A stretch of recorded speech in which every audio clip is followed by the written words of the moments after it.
máximo y vamos a hablar de fallo cutáneo agudo y después vamos a desarrollar el tema de eritrodermia neonatal. Vamos a definir el concepto de fallo cutáneo agudo. Es el estado en que se produce una alteración de las funciones de la piel. De la misma manera que hay una insuficiencia cardíaca, también hay una insuficiencia cutánea. Su extensión puede conducir a la aparición de múltiples complicaciones sistémicas con riesgo de muerte. ¿Y de qué extensión estamos hablando? Cuando en la piel se compromete más del 20% de superficie corporal, está ingresando al concepto de fallo cutáneo agudo. Porque cuando sea esa la extensión o mayor, es que va a incumplir con sus funciones.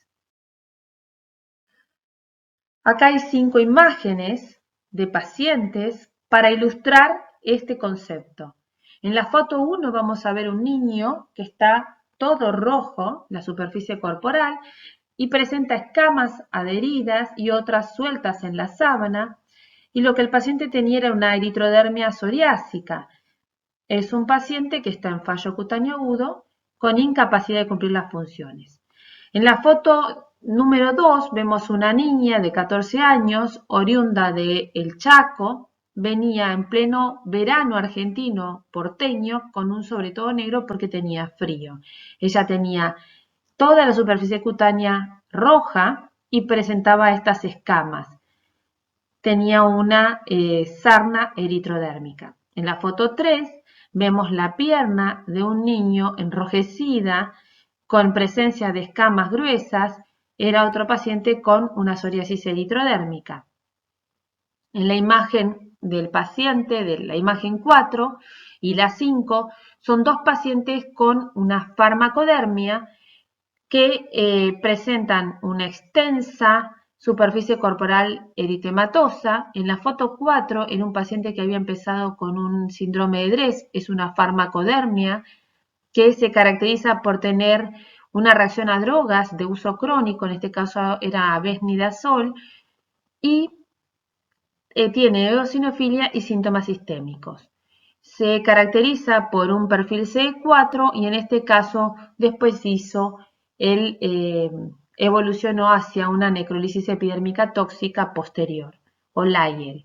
La foto de abajo es un paciente con un síndrome de Lyell o necrolisis epidérmica tóxica donde vamos a ver el Nikolsky espontáneo, esa piel que se desprende, en colgajos, esas ampollas flácidas, áreas denudadas erosivas. Todos estos lo que quieren ilustrar es el fallo cutáneo en su máxima expresión. ¿Cuáles son las alteraciones en las funciones de la piel que no va a poder llevar a cabo? La termorregulación, las alteraciones hidroelectrolíticas porque va a perder electrolitos y agua, el aumento de la permeabilidad cutánea, el aumento de la susceptibilidad de las infecciones, la pérdida de la función de barrera, el aumento del flujo y las alteraciones metabólicas. Todas estas son las principales y resumidas funciones de la piel. Un poquito más detallado, ¿qué es lo que pasa cuando tenemos la barrera alterada?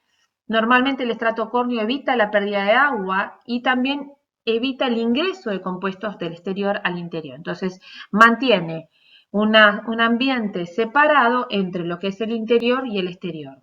Cuando se daña, la pérdida transepidérmica de líquidos, electrolitos y proteínas es masiva, a su vez que también permite el ingreso de agentes nocivos desde afuera, como por ejemplo gérmenes. ¿Qué ocasiona? Una disminución del volumen intravascular. Esto produce alteraciones hidroelectrolíticas y hemodinámicas con posible evolución a insuficiencia renal de tipo prerrenal, una insuficiencia renal aguda prerrenal, un fallo cardíaco y que lo puede llevar al shock, y esta es una de las segunda causa de muerte. Para poder ilustrar un paciente que tiene, volviendo al ejemplo de la farmacodermia, de la necrolisis epidérmica tóxica, cuando tiene el 50% de la superficie corporal erosiva, va a perder alrededor de 3 a 4 litros por día de agua. Y las ampollas, como en la imagen que tenemos arriba, contienen en su interior 40 gramos por litro de proteínas y milimoles de sodio 120 a 150, 100 de cloro y 5 a 10 de potasio, con lo cual van a poder producir una deshidratación de tipo isotónica. A su vez, existe la posibilidad de que se produzca el tercer espacio, y esto tiene que ver con la inflamación cutánea extensa que va a producir una hiperpermeabilidad capilar y salida de agua, electrolitos y albúmina hacia el intersticio. Esa hipoalbuminemia más el hipercatabolismo endógeno de la albúmina y posiblemente la disminución en su síntesis llevan a una disminución de la presión oncótica y produce una reducción del volumen intravascular con hiperaldosteronismo secundario e insuficiencia renal. A su vez, tenemos alteraciones en la capacidad de mantener la temperatura corporal. La intensa vasodilatación va a producir por el aumento del flujo sanguíneo en la piel, aumento de requerimientos metabólicos, aumento del gasto cardíaco y taquicardia refleja. Todo esto, sumado a la producción de interleuquina 1 liberada por los queratinocitos, que va a producir fiebre y escalofríos, va a conducir a alteraciones en la termorregulación. Y si vemos hipotermia, puede ser un elemento que nos indique shock séptico irreversible.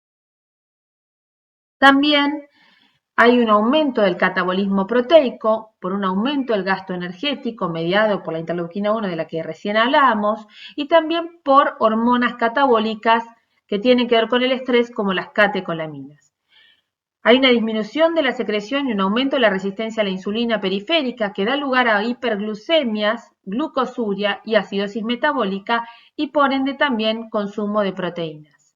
Y volviendo al ejemplo de la necrólisis epidérmica tóxica, cuando tengo un paciente con un 50% de superficie corporal afectada, el metabolismo basal aumenta al doble. Y si tengo una temperatura ambiente, la habitación está fría, está a menos de 25 grados centígrados, esto incrementa dicho gasto energético. Es importante tener conciencia de estas herramientas porque son los principales puntos en el soporte de estos pacientes. Las pérdidas proteicas pueden alcanzar 150 o 200 gramos por día por exsudación cutánea o hipercatabolismo.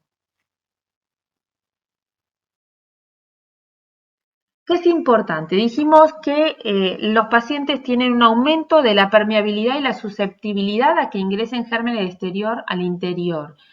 Entonces, y que la principal causa de muerte es la sepsis a punto de partida de la piel de gérmenes que conviven en minosocomio. Entonces yo tengo que estar atento a cualquier cambio rápido del estado del paciente, ya sea del estado general, deterioro del nivel de conciencia, alteraciones respiratorias o cardíacas, alteraciones de la curva térmica, cambios en el ritmo diurético, alteración de los gases o aumento del volumen gástrico. Cualquier cambio hemodinámico o termorregulatorio brusco, yo tengo que estar pronta a hacer los cultivos pertinentes y cobertura antibiótica. ¿Cuál es el manejo general para todos los pacientes con fallo cutáneo agudo, independientemente de la causa? Siempre es un paciente grave, es preferible internarlo en una unidad de cuidados intensivos o en una unidad de quemados, dependiendo. Hacer pesquisas de las infecciones, estar atentos a las alteraciones hemodinámicas y la chequeo y monitoreo del medio interno, haciendo una protección cuidadosa de la piel y de las mucosas expuestas, mantenimiento del balance y soporte nutricional, aportando dietas hipercalóricas y tratamiento del dolor y de las complicaciones, en especial las infecciosas. Las principales causas en general en dermatología son las quemaduras, las farmacodermias, o sea, son aquellas reacciones a drogas o a medios de diagnóstico, como los contrastes, que se producen por el uso diagnóstico y o terapéutico, pero en forma no intencional. puede ser tanto una electrolisis epidérmica tóxica o síndrome de superposición en el caso que supera el 20% de la superficie corporal. Ya sabemos que la superposición va del 10 al 30. En el caso que supera el 20% va a estar dentro del fallo cutáneo agudo. La necrólisis epidérmica tóxica es la farmacodermia que afecta el 30% o más de la superficie corporal y lo hace con ampollas y necrosis de la piel. O en el caso de las eritrodermias, como la psoriasis, las farmacodermias, en esas farmacodermias pueden ser tanto una eritrodermia como una manifestación de síndrome de Dress o dermatitis atópica, dermatitis seborreica o linfomas cutáneos más frecuentes en adultos. Enfermedades ampollares autoinmunes como el pénfigo o el penfigoide que pueden poner al paciente también por el extenso compromiso en fallo cutáneo. Ahora bien, dentro de la eritrodermia neonatal, primero vamos a definir lo que es eritrodermia. El término fue introducido por Hebra en 1968 para describir una dermatitis exfoliativa de más del 90% de superficie cutánea. ¿Qué es lo que se veía? Es un paciente que está rojo, edematoso y que después descama. Este paciente se va a acompañar de manifestaciones sistémicas que tienen que ver con la falla cutánea de la que fuimos hablando. Entonces va a tener taquicardia, pérdida de proteínas y líquidos, edemas por aumento de la permeabilidad en el intersticio y alteraciones en la termodinámica. Ahora hay algunas diferencias entre las causas que dije al inicio, que son generales para toda la dermatología, y las causas que vamos a ver en neonatos y en la primera infancia. A veces no es el primer mes, pero es el segundo o tercer mes. Acá empiezan a tener más importancia las enfermedades genéticas, como la ictiosis, las inmunodeficiencias, las enfermedades inflamatorias como la dermatitis atópica, si bien se ve más en la primera infancia, a veces lo podemos ver en el periodo neonatal. Sabemos que el neonato es el primer mes de vida, desde el nacimiento hasta el primer mes de vida. También podemos tener la expresión de una dermatitis seborreica que inicia o a los pocos días se pone eritrodérmico, y esto sí lo podemos ver dentro del primer mes de vida. Una psoriasis o una pityriasis rubra pilaris. Causas infecciosas de eritrodermia en el neonato son importantes de descubrir porque el neonato es un paciente con cierto grado de inmunocompromiso, es un paciente que una infección lo pone en morbimortalidad alta. Y acá tenemos el CEPE, síndrome estafilocóxico de la piel escaldada, el shock tóxico, la sífilis, la sarna, la candidosis congénita o neonatal y el herpes como las causas más frecuentes. También podemos ver drogas como manifestación eritrodérmica o también como alguna otra farmacodermia. Y enfermedades infiltrativas, a diferencia de adultos, en vez de ver linfomas, vamos a ver mastocitosis. Acá son células bien diferenciadas, mastocíticas, que se ubican en la dermis. Acá tenemos causas inflamatorias, vamos a desarrollarlas un poquito, de eritrodermia neonatal.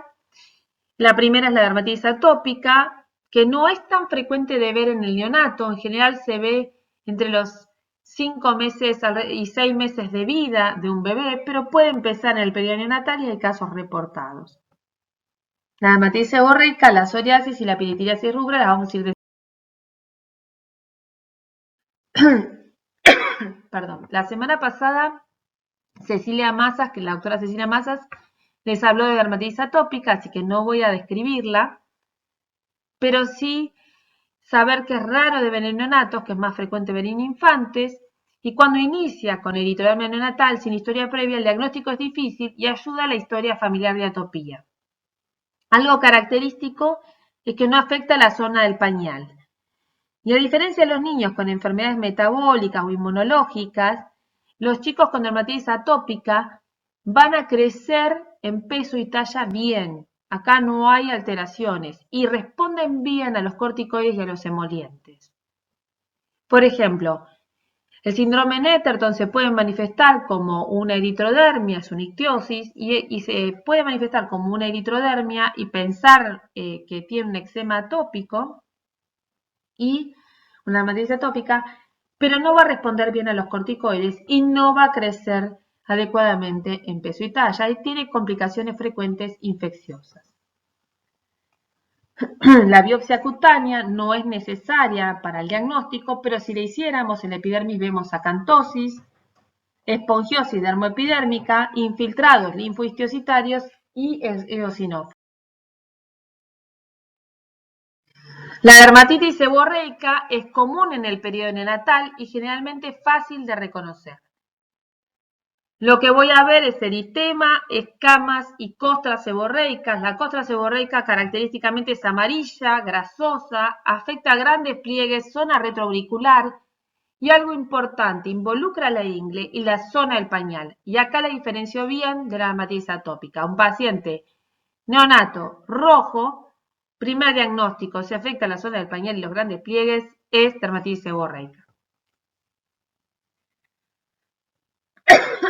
El curso de la enfermedad difiere de la dermatitis atópica en que la seborreica dura meses y la dermatitis atópica va a durar años, o sea que a veces al inicio hacer el diagnóstico diferencial es meramente académico porque se van a tratar igual, pero la diferencia la voy a establecer en la evolución posterior.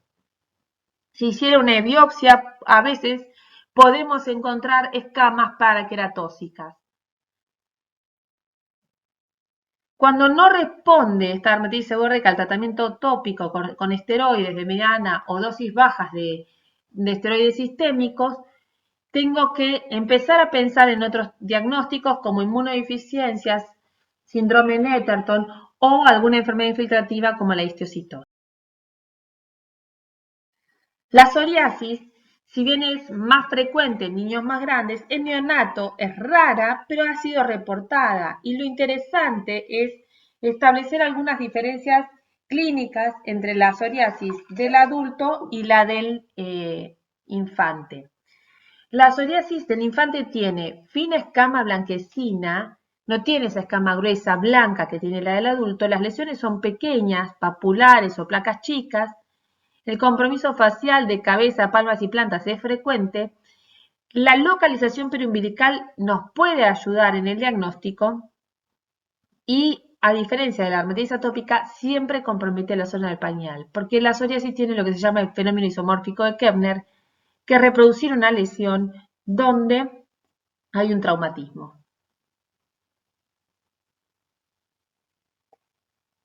Psoriasis pustulosa es una forma especial de psoriasis que normalmente no se suele ver en niños, pero ha sido reportada también, y a veces la historia familiar de psoriasis o la presencia de HLA-B17 me puede ayudar en el diagnóstico. Acá tenemos una histología característica, imágenes desde, digamos, más lejos, más panorámica, hasta más cerquita de lo que es la biopsia característica de la psoriasis con la hiperplasia y elongación de la red de cresta. La presencia de escamas con paraqueratosis, esa presencia de células con núcleo en la capa córnea, los microabscesos de Munro en la epidermis, y a veces hay que tomar varias biopsias cuando el paciente está eritrodérmico para establecer el diagnóstico o sirven las lesiones más las localizaciones, por ejemplo, de iniciales, de lugares donde empezó la lesión. Por ejemplo, si empezó en manos y pies. En esta, a mayor aumento, vemos los microabscesos de Munro y la pústula espongiforme de Kogo.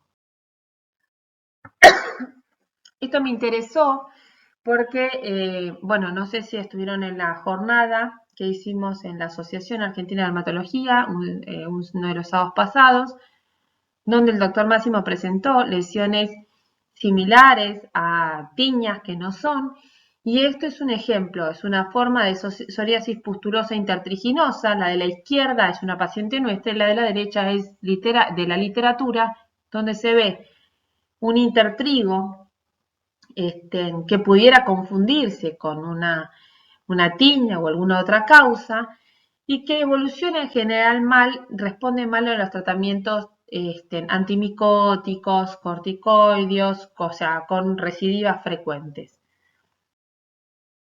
Muy bien.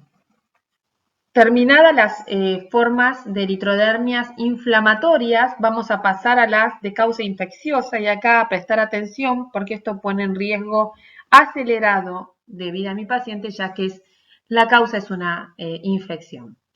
El síndrome estafilocóxico de la piel escaldada, arriba tenemos la imagen del paciente, es un bebito todo rojo con irritabilidad y dolor, no se lo puede tocar porque siente como si tuviera una quemadura superficial en todo el cuerpo.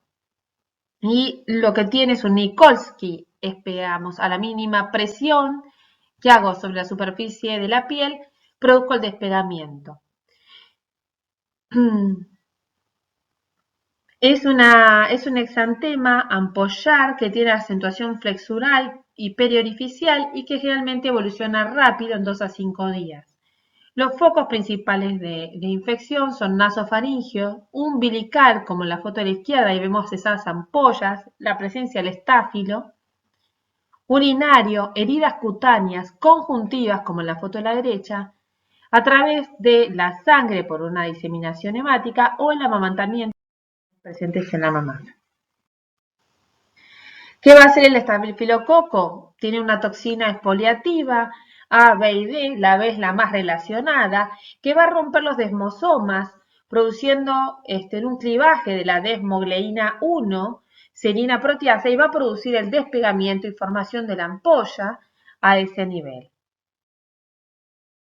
Acá tenemos bien la acentuación periorificial con la descamación de la piel y la severidad está en relación con la carga de toxinas, que es alta en neonatos por disminución del clearance renal. Entonces, si bien es poco frecuente en el periodo neonatal, es más frecuente en el primer año de los primeros 2 años de vida, el CEPE, si se diera en el neonato, tiene incluso mayor gravedad por la incapacidad que tiene para desembarazarse de estas toxinas, que son las que le produce este cuadro de enrojecimiento generalizado, dolor de la piel y exfoliación. Acá tenemos a mayor aumento este exantema eritematoso de patrón escarlatiniforme confluente, porque no hay piel sana interpuesta, donde se ven la presencia de ampollas flácidas y áreas denudadas que nos marcan esta zona de clima. Por otro lado, otra causa infecciosa es el Streptococcus y también el Staphylo aureus. Pueden producir a través de toxinas que van a actuar como superantígenos y producir la activación del sistema inmune con citoquinas de vasodilatación e hipotensión a través de alguna herida infectada, el ingreso y la colonización. Otro ejemplo de eritrodermia infecciosa, de causa infecciosa neonatal, es la candidosis congénita. La cándida, cuando se adquiere en las primeras 2 semanas de vida o en el nacimiento o pocos días después, se va a expresar por eritema, pequeñas pápulas y pústulas que después pueden confluir produciendo una eritrodermia similar al CEPE que les mostré recién. También compromete palmas y plantas, igual que la sífilis, lo cual exige una agudeza hacia el diagnóstico diferencial. Y como lo hacemos por cultivo de la piel, se puede hacer cultivo de placenta, histología y cultivo de la. Y la sífilis congénita lo habló la doctora Silvia Francesco hace 2 miércoles atrás, así que no la voy a desarrollar, pero recordar entonces lo que dije recién, que al igual que la cándida compromete palmas y plantas y también se va a poder acompañar de otros cambios, hepatoesplenomegalia, cambios óseos, que son característicos de la sífilis. Dentro de las causas genéticas, que nosotros le decimos nuestra genesis, tenemos la ictiosis. Las ictiosis abarcan una variedad de trastornos genéticos caracterizados por una diferenciación epidérmica anormal, o sea, hay un defecto en la formación de la barrera cutánea. Y el periodo neonatal es crítico para estos pacientes debido al riesgo de morbo y mortalidad que surgen como resultado de una función de barrera deteriorada. Lo mismo que venimos diciendo, esta falla cutánea en un neonato, que además es un inmunocomprometido por su sistema inmunológico, lo pone en un riesgo de mortalidad mayor.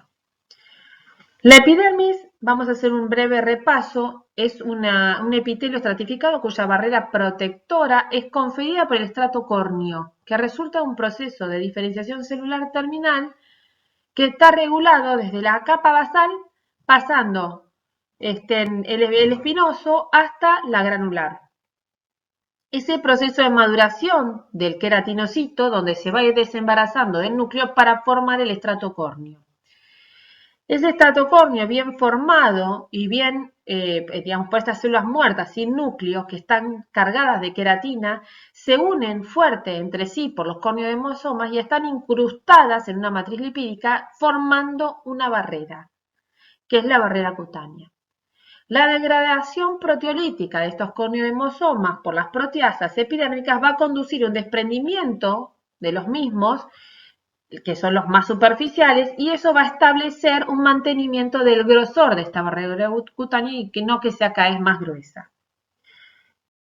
Ahora bien, las alteraciones de estos procesos, como mutaciones en genes que codifican proteínas involucradas tanto en la diferenciación terminal como en algún proceso que tenga que ver con esta regulación del grosor, puede conducir a una estratificación y queratinización anormal como la que se observa en la ictiosis. La proteína de agregación de filamento de filagrina juega un rol importante en la formación de la barrera cutánea, que lo vemos tanto en la ictiosis como también lo vamos a ver en la dermatitis atópica y también lo vamos a ver en los pacientes con broncoespasmos, en un paciente asmático, vamos a ver este efecto en la filagrina. Mutaciones de pérdida de función del gen que codifica la filagrina juegan un rol importante en la función de barrera cutánea responsable de la ictiosis vulgar. Dentro de los pacientes que vamos a ver con eritrodermia al nacer, el bebé colodión no podemos dejar de conocer, es un fenotipo común clínico de inicio de varias ictiosis congénitas, la mayoría de las cuales se heredan de manera autosómica recesiva. Si bien tiene una mortalidad, lo tiene, es menos severo en comparación al bebé arlequín o la ictiosis arlequín. Las principales causas son la ictiosis laminar, la eritrodermia ictiosiforme congénita y el colodión autocurativo o autorresolutivo. ¿Esto qué pasa? Estos bebés nacen en general prematuros y cubiertos de una membrana que es como un celofán. Esta es una membrana fina, brillante, tensa, que va a cubrir incluso alrededor de los ojos y la boca, y esto produce ectropion, que es la salida de los párpados en el caso de los ojos, y eclabion, que es la eversión de los labios.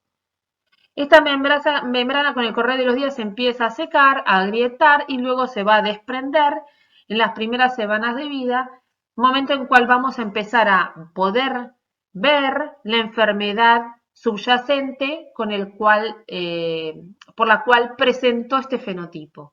Entonces, hay varios cuadros, algunos más frecuentes como los que puse en negrita, estos tres, y otros menos frecuentes que están en este recuadro, que pueden converger en este fenotipo de un bebé que nace como con un papel celofán y que va a ir perdiéndolo para mostrarme después qué cuadro clínico puede ser. Esta es la imagen característica.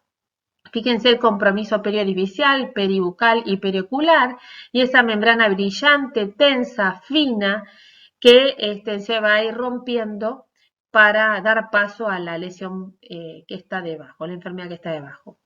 ¿Cuál es el manejo? Hidratación, emolientes, monitoreo hidroelectrolítico, no usar queratolíticos y todo lo que teníamos que es el aumento, digamos, el mantenimiento de la temperatura ambiente, el que no tenga un aumento del gasto energético, tratar de aportarle para que no tenga un mayor aumento y que no estén más, digamos, hacer un buen soporte del manejo hemodinámico hidroelectrolítico. Este es otro de los ejemplos, es la ictiosis arlequín o bebé arlequín, Es una forma extremadamente rara de ictiosis congénita con un fenotipo distintivo. Esta imagen uno la ve y no se la olvida más. Por suerte es autosómica recesiva, secundaria a una mutación. En el gen ABCA12 generalmente nacen prematuramente y están encerrados como en esa coraza, que es un estrato córneo compacto y duro, muy grueso, que se describe como una armadura, una coraza. Esto se va a ir agrietando, como se ve en la imagen, fisurando, y van apareciendo esas grietas rojo-vinosas, oscuras, que van a separar las placas, va a ir separando estas placas de piel gruesa. También va a tener ectropion y eclavium, también va a tener compromiso de oídos y nariz, donde va a haber una disminución, una hipoplasia, un subdesarrollo. Las manos y los pies van a estar envueltas en una manopla, también puede tener compromiso del desarrollo de sus extremidades. Hace un tiempo era casi universalmente fatal. Yo recuerdo hace mucho un congreso donde cuestionaban a una doctora que presentó el paciente y hacía todo lo posible para mantenerlo con vida. Sin embargo, hoy se sabe que con cuidados neonatales avanzados, en combinación con un tratamiento específico de la piel, muchos bebés pueden sobrevivir. Y hay algunos que pueden presentar un fenotipo más leve, similar a un bebé colodión, se le llama símil bebé colodión, con escamas engrosadas de color amarillo blanquecino, que son menos compactas, que cubren el cuerpo, y que se lo ha descrito tipo símil vermis caseoso, al vermis caseoso. La mortalidad es alta, ¿sí? Si bien ha mejorado es alta y está dada por las complicaciones respiratorias infecciosas a través de la piel. Todo lo que tiene que ver con el medio hidroelectrolítico requiere cuidados intensivos, humidificar el medio, emolientes y soporte hidroelectrolítico. Si hay compromiso respiratorio, fisuras de la piel o infecciones, justifica el uso en neonato de retinoides sistémicos y tienen un 56% de sobrevida. La muerte ocurre en los primeros 3 meses de vida a causa de la sepsis a punto de partida de la piel, con lo cual el riesgo va a ir disminuyendo a medida que nos alejamos del nacimiento. Entonces ya vimos la ictiosis arlequín y el bebé colodión. Y ahora vamos a ver la ictiosis ligada al X, que es una ictiosis que se produce por la deficiencia de la esteroide sulfatasa, es una enfermedad recesiva ligada al X, y que resulta de una eliminación completa, una mutación inactivante en el gen de la esteroide sulfatasa. Esto va a producir el déficit de este esteroide, que también se va a ver deficitario en la placenta, y esto va a hacer que haya menos el líquido amniótico y generalmente se produce una alteración en la dilatación cervical y un parto prolongado distóxico. Los varones afectados presentan manifestaciones cutáneas al nacer de piel roja o rosada, descamación en grandes escamas translúcidas y luego estas escamas con el tiempo se van a ir haciendo oscuras con menor tendencia a descamarse, sino más adheridas a la piel. Los varones afectados tienen mayor riesgo de criptorquidia y anormalidades oculares, en particular opacidades corneales. La ictiosis epidermiolítica es otra ictiosis que se puede manifestar como un bebé rojo, con ampollas.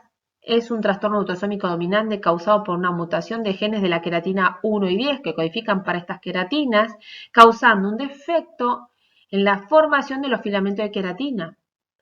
Se va a presentar al nacer con ampollas y áreas de piel denudada, y acá lo podemos confundir con una enfermedad ampollar, una epidermolisis ampollar.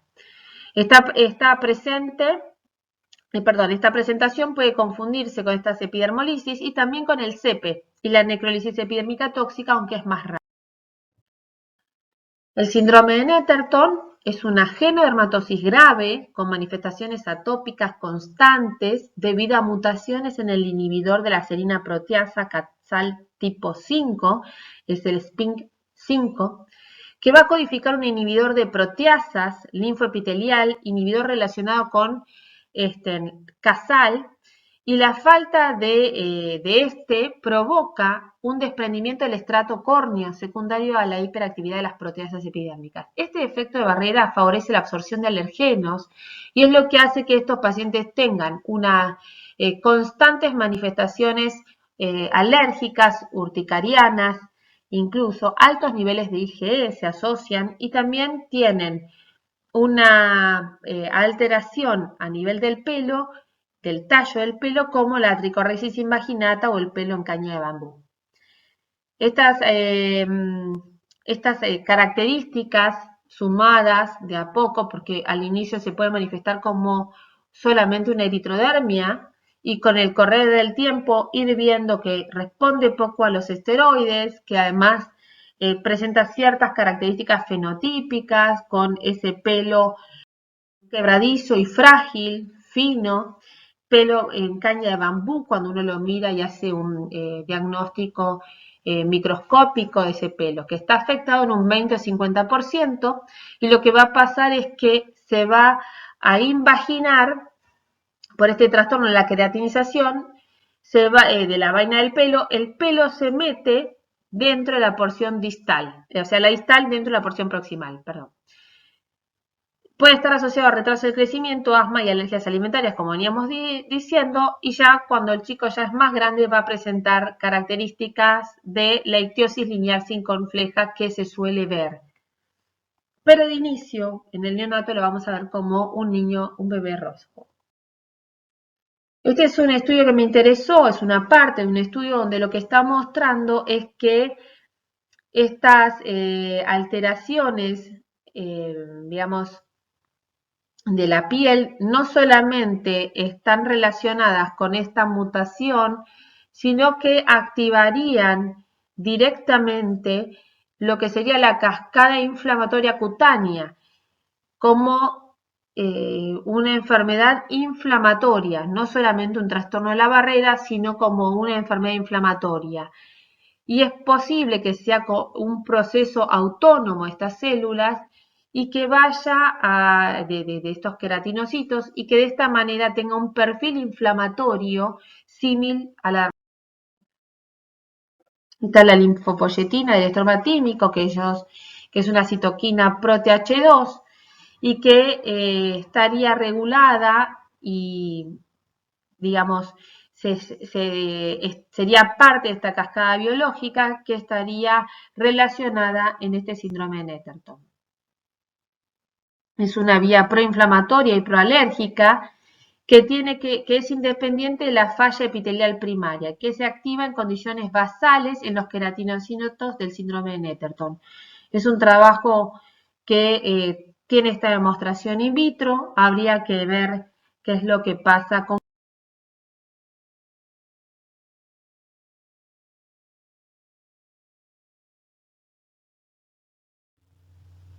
Buenos días, mi nombre es Sorato Sonia. Vamos a comenzar con el primer caso clínico de una paciente de sexo femenino.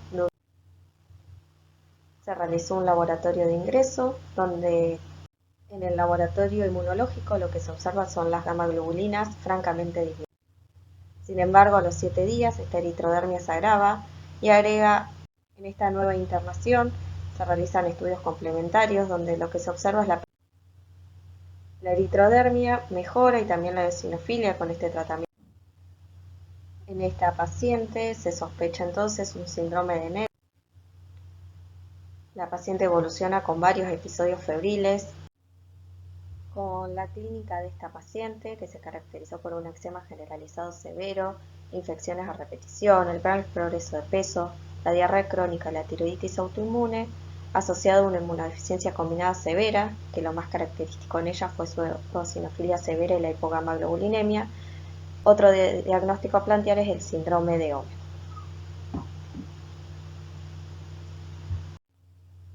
En este segundo caso presentamos un paciente producto de un embarazo no controlado, recién nacido de término, un peso adecuado para la edad gestacional, que a los 25 días de vida se presenta a la consulta por eritema y descamación generalizado. El paciente se encontraba afebril y en buen estado general, por lo que se indicaron medidas de humectación como tratamiento. A los 10 días Este eritema aumentó y aumentaron las escamas. Se solicitó un hemograma que mostró leucocitosis con eosinofilia, siempre la escarificación que confirma el diagnóstico. Por la edad del paciente se realizó un tratamiento. Para concluir, se presentan entonces 2 casos en pacientes. Muchas gracias.